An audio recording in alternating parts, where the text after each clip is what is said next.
जहां भी कहीं जाता था बाली, लोगों से कहता था चिन्हा तक के हो के बुझाता रावण है, रावण दबैलो बानी। 6 महीने दबाया रहा। रावण देखा ही तो मार देगा, बहुत वीर है। तो साथ में रहते रहते स्वभाव का पता चल गया। किसके स्वभाव का?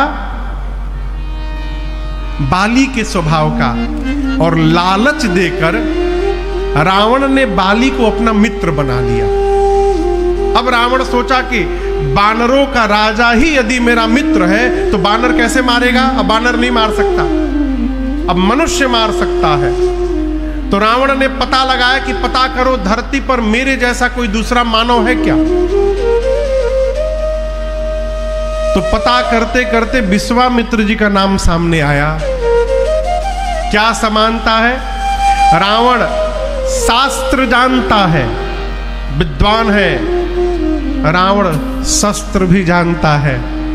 विश्वामित्र जी गांधी राजा के बेटे हैं, राजकुमार हैं, इसलिए शस्त्र चलाना भी जानते हैं। तपस्या करके ब्रह्मर्षि हो गए हैं, इसलिए शास्त्र भी जानते हैं। रावण देखा जितना मैं जानता हूं उतना ही बाबा जी जानते हैं। अच्छा, रावण ने जीवन में जो भी सिद्धियां प्राप्त की थी यज्ञ करके, यज्ञ के महत्व को जानता है। रावण सोचा कहीं मुझे मारने के लिए, सिद्धि प्राप्त करने के लिए विश्वामित्र भी यज्ञ न करे। तो मारीच सुबाहु ताड़का को लगाया बक्सर में कि ये विश्वामित्र जी कोई भी यज्ञ प्रारंभ करे उसको विघ्न कर दो। और जब जब यज्ञ करते थे ये विघ्न कर देते थे। गांधी जी के पुत्र, गांधी राजा के पुत्र विश्वामित्र जी चिंतित हैं। हरि बिनु मरहि न निश्चर पापी, ये बिना भगवान के पापी मरने वाले नहीं है। क्यों न चलकर भगवान को मांग करके लाया जाए। तुरंत पहुंचे अयोध्या, सरजू जी में स्नान किए, दरबार के द्वार पर गए। चक्रवर्ती जी को पता चला, दौड़ कर गए, प्रणाम करके आसन पर अपने बिठाकर पांव पखारे, पूजन किए, नाना प्रकार से भोजन करवाया। चारों बच्चों को बुलाकर महाराज ने प्रणाम करवाया। यहां गोस्वामी जी कहते हैं राम जी को देखकर ना विश्वामित्र जी गदगद हो गए। आपको बताऊं, अयोध्या में विश्वामित्र जी इसके पहले भी आ चुके हैं। आप लोगों को पता है कब आए हैं? हाँ,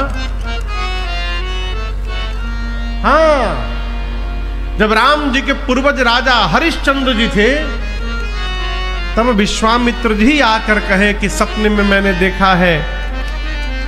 विश्वामित्र जी नहीं बोले, हरिश्चंद्र जी को स्वप्न दिखाई पड़ा था, दानवीर थे, कि मैंने अपनी पूरी सत्ता विश्वामित्र जी को दान कर दी है। सपने में देखे थे। अगले दिन विश्वामित्र जी पहुंच गए, जाकर बोले और कहिए क्या करना है। राजा हरिश्चंद्र आसन से उठे, कहे कि मैं दे चुका हूं आपको, पूरी सत्ता आपकी है। तो दान के बाद एक उपदान दिया जाता है। तो बोले उपदान? तो बोले जी क्या चाहिए? कोष से अभी देता हूं। कोष? कैसा कोष? वो कोष तो अब मेरा हो चुका है, आप कहां से देंगे?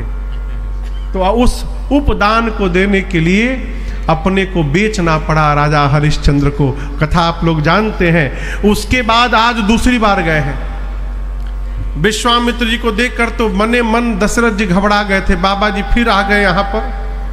पिछली बार आए थे तो काका हुआ था, सब जानते हैं। फिर आ गए, पूजा कर रहे हैं, भोजन करा रहे हैं, लेकिन भीतर डर है। चारों बच्चों को बुलाकर प्रणाम कराया। और जैसे विश्वामित्र जी ने राम जी को देखा, राम देखी मुनि देहा विसारे।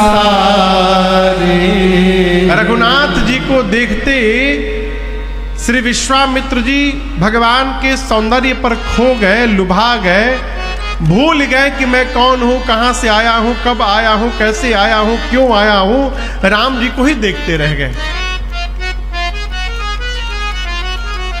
देखिए, आप किसी से कितना भी नफरत करिए, क्रोध करिए, लेकिन जब आपको ये पता चल जाए कि वो व्यक्ति आपके बेटे को प्राण की तरह प्रेम करता है, आप सारा बैर भूल जाएंगे। विश्वामित्र जी की भाव दशा राम जी के प्रति जब दशरथ जी महाराज देखे, गदगद हो गए। बोले, मुनिवर कहिए आप क्यों आए हैं? यही कारण आगमन तुम्हारा। आप कहिए, आप कहने में देरी कर रहे हैं। आप कह देंगे तो मैं करने में देरी नहीं करूंगा, तुरंत करूंगा। विश्वामित्र जी बोले, असुर मुझे सता रहे हैं और मैं आपसे कुछ मांगने आया हूं। महाराज बोले, मांगिए मांगिए, क्या चाहिए?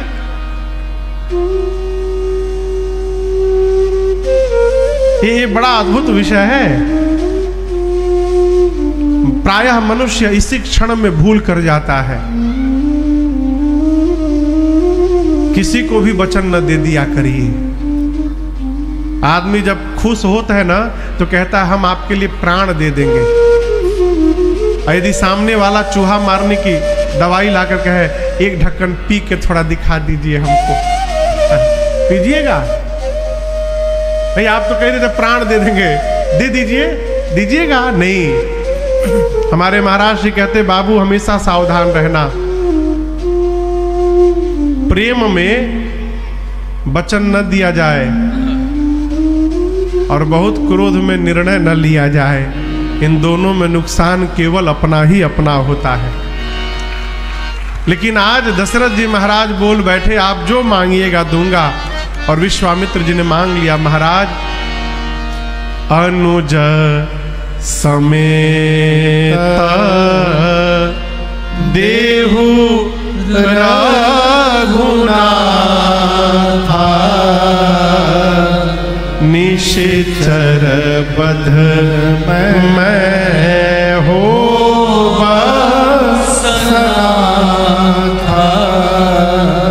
महाराज, छोटे भैया के साथ राम जी को दे दीजिए। जैसे विश्वामित्र जी ने मांगा, महाराज तो पहले कहा मांगिए मांगिए मांगिए, और जैसे मांगा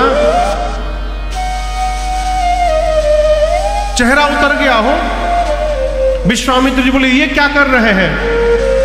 देना है तो प्रसन्न मन से दीजिए। देहु भूप मन हर्षित, इस अज्ञानता का त्याग करिए। तजहु मोह अज्ञान।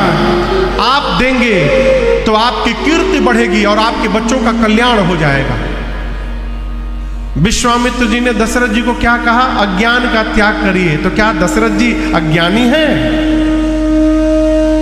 जिसने ब्रह्म को जन्म दिया वो अज्ञानी होगा? वो स्वामी जी परिचय कराते हैं, धर्म धुरंधर गुण निधि ज्ञानी।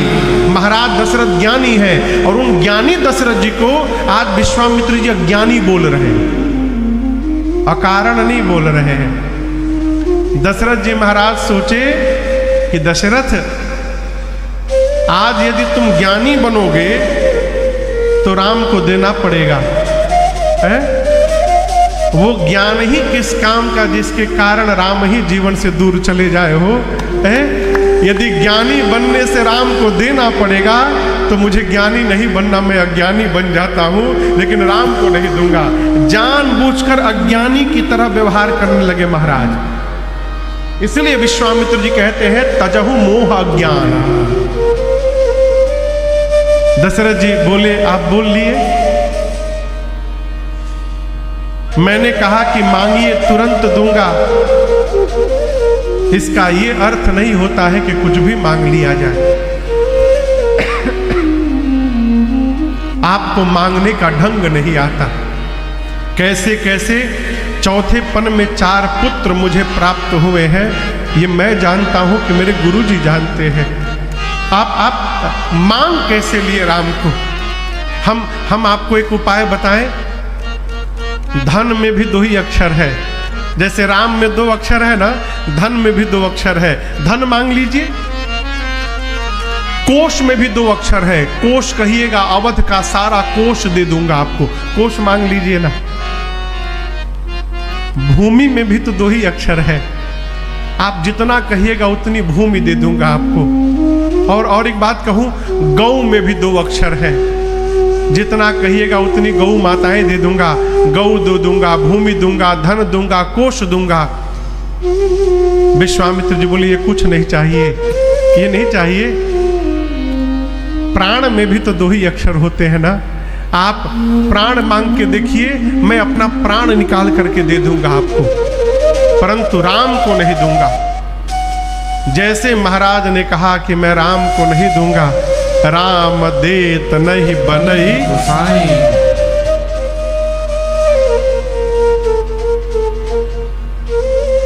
आप किसी से कोई सामान मांगने जाइए और वो वस्तु सामने दिखाई दे रही है, और सामने वाला पहले तो बोले मांगिए, दे दूंगा, अभी दे दूंगा, तुरंत दूंगा।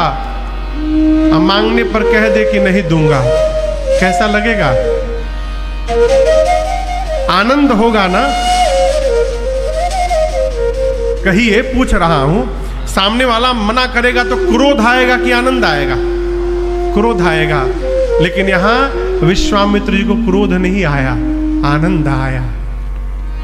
विश्वामित्र जी सोचने लगे, धन्य है महाराज आप, आज मुझे ये पता चला है कि भगवान हम विरक्तों को छोड़कर गृहस्थ के घर में क्यों आया करते हैं। आज पता चला है, विरक्त होकर मैं जितना राम को प्रेम नहीं कर पा रहा हूं, एक गृहस्थ होकर के आप प्रेम कर रहे हैं, इसलिए राम आपके घर में अवतार लिए हैं। आप मेरे से श्रेष्ठ हैं महाराज।